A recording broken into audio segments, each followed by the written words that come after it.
Assalamualaikum warahmatullahi wabarakatuh.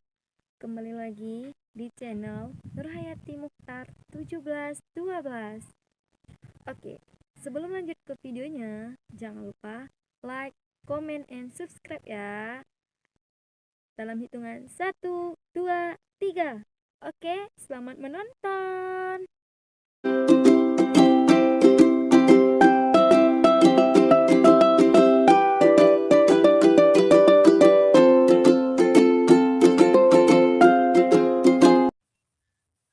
Halo, assalamualaikum warahmatullahi wabarakatuh. Kembali lagi di channel saya Nurhayati Mukhtar 1712. Oke, di video kali ini saya akan lanjut ke part 2 dari prinsip hidup sukses dan bahagia. Oke, stay tune terus ya. Yang keenam berarti, karena kali lipat 1 kan 1 sampai 5. Jadi ini yang keenam. Yang keenam adalah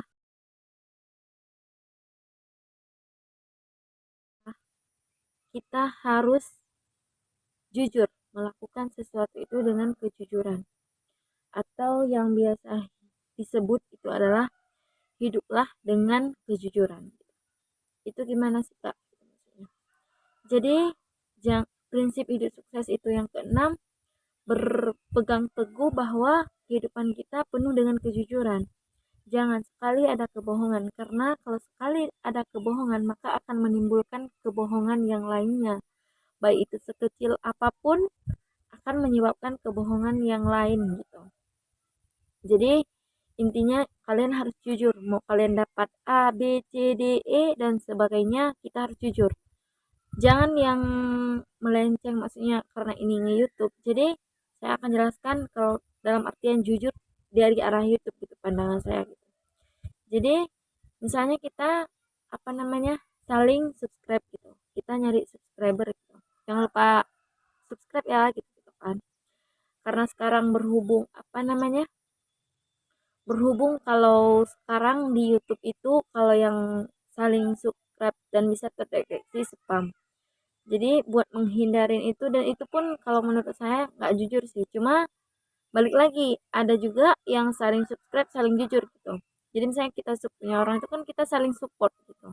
Kita ini sudah sebagai keluarga dalam hal menyebar kebaikan gitu, menyebar sesuatu yang bermanfaat gitu. Jadi kalau misalnya saling subscribe, kita harus jujur gitu. Jangan asal-asal kita ingin dapat subscriber biar dia aja yang subscribe ini, tapi kita nggak nonton dulu punya dia, itu nggak boleh. Jadi kalian harus, kalau emang mau saling jujur, kalau emang nggak bisa jujur, jangan jangan karena itu bentuk dari kehidupan yang mulai bohong gitu, nggak ada kejujurannya. Dari hal kecil itulah bisa kita nilai.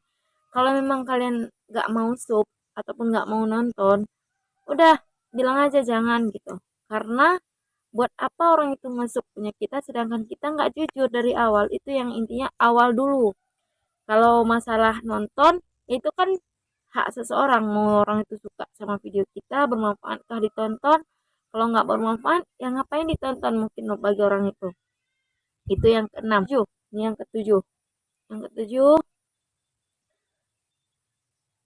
ketujuh itu, maaf ya, saya lihat tadi situasinya agak cerah nggak sih ya. Yang ketujuh itu,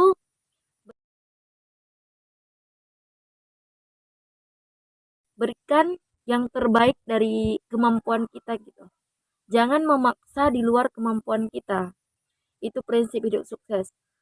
Dan selagi kita bisa dan kemampuan kita di situ, silakan gitu. Asal kita tahu mana yang baik dan mana yang buruk gitu. Semua orang berhak mengeluarkan pendapat ataupun berhak sukses gitu kan. Jadi mau apapun itu tuh tergantung setiap orang gitu. Dan kita nggak boleh mengejat, nggak enak, bukan nggak enak, jelek dia, saya lupa, pokoknya nggak suka gitu apa yang dia lakukan, itu nggak boleh. Jangan, misalnya kita nge-YouTube gitu kan, saya ada kawan kita yang kontennya gini-gini, jangan kita bilang kok gitu sih kontennya, kok ini, jangan. Karena itu pun orang itu kemampuan orang itu. Jadi kita bisa membedakan kemampuan orang itu di situ, kita di sini gitu. Jadi jangan mengejat orang itu buruk gitu, mengejat dalam artian kontennya itu jangan. Itu kan kemampuan orang itu. Jadi prinsip sukses itu keluarkan kemampuan yang terbaik dari diri kita gitu. Jadi jangan memandang orang lain sinis ataupun memandang orang lain buruk, itu jangan sama sekali, karena itu bukan prinsip hidup sukses dan bahagia. Yang ke-8. Yang ke-8 itu yang ke-8 apa namanya? Bukan gelap. Yang ke-8 itu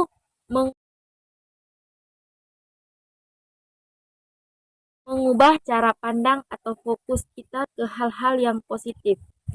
Nah, itu dalam artian banyak sih sebenarnya. Jadi misalnya kita ada satu kendala ataupun rintangan, jangan menganggap itu, misalnya itu hal negatif gitu. Maaf ya, ngomongnya ini agak belepotan, jadi saya harus cari bahasa yang memang kalian ngerti ataupun saya pun ngomongnya enak gitu.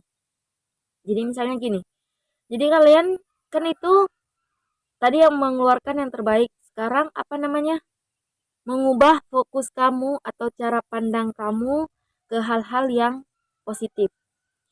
Misalnya ini nge-YouTube. Ini kenapa saya bahas nge-YouTube? Karena ini diuploadnya pun nge-YouTube. Sekarang banyak pemula YouTuber pemula yang ingin apa namanya berbagi hobi ataupun berbagi motivasi, berbagi tips, berbagi apapun itu yang bisa memanfaatkan untuk orang lain. Jadi di sini kan kita apa namanya tadi mengubah cara pandang kita. Maksudnya itu gimana sih? Jadi saya jelasinnya tentang YouTube itu ya.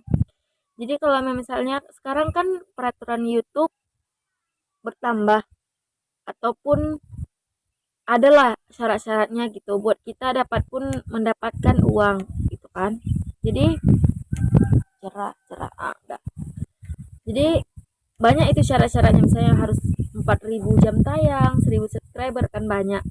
Jadi otomatis itu kan membebankan si YouTuber ataupun si YouTuber itu harus nyari-nyari gitu kan.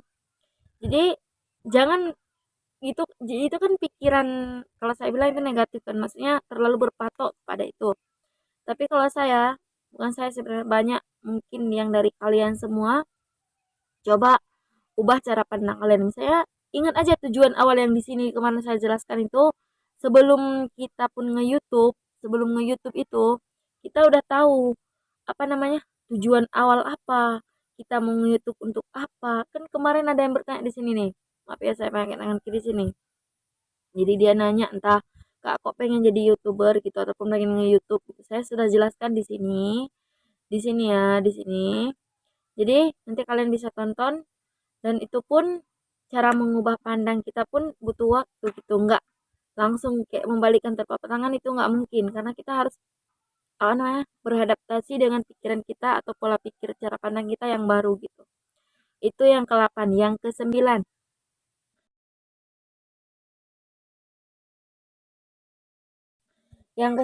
itu apa namanya sebenarnya susah sih bilangnya.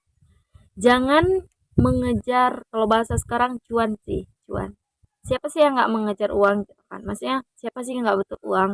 Cuma kita harus lihat lagi, kalau kita mengejar uang dari segi apa namanya, kita ini misalnya nge-YouTube gitu cuma untuk cuan itu aja, itu nggak boleh, bukan prinsip hidup sukses kalau bagi saya ya.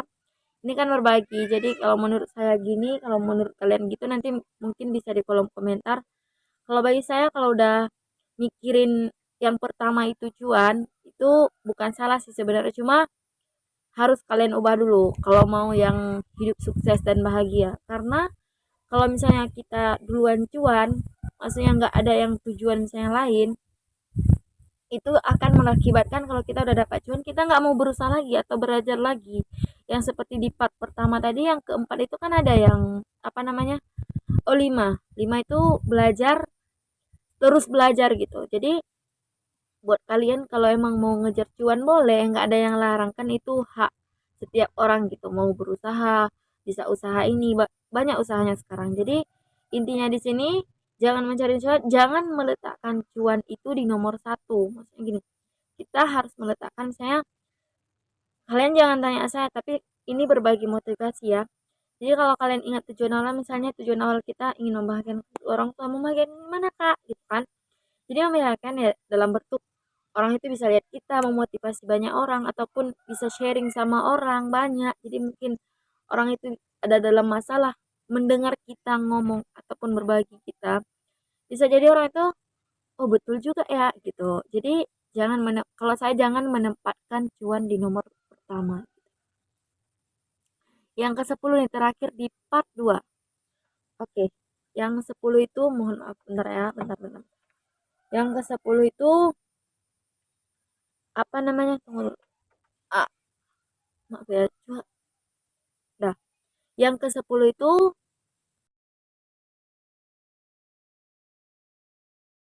jangan takut gagal ataupun jangan kalau sekali gagal kalian merasa itu udah kegagalan.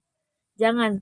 Itu prinsip bukan prinsip orang sukses. Kalau prinsip orang sukses, kegagalan itu adalah sumber apa namanya?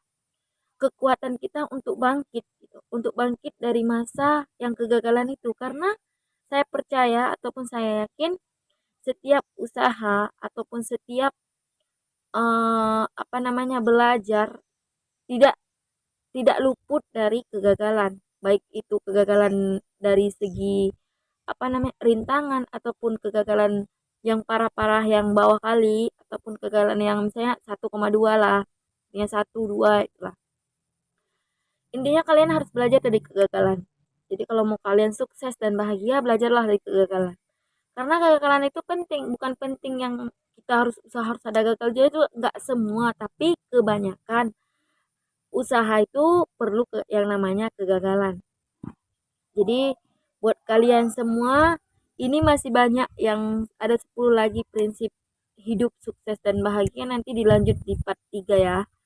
Dadah, jangan lupa like, comment, and subscribe ya. Mohon maaf kesilapan kata. Assalamualaikum warahmatullahi wabarakatuh.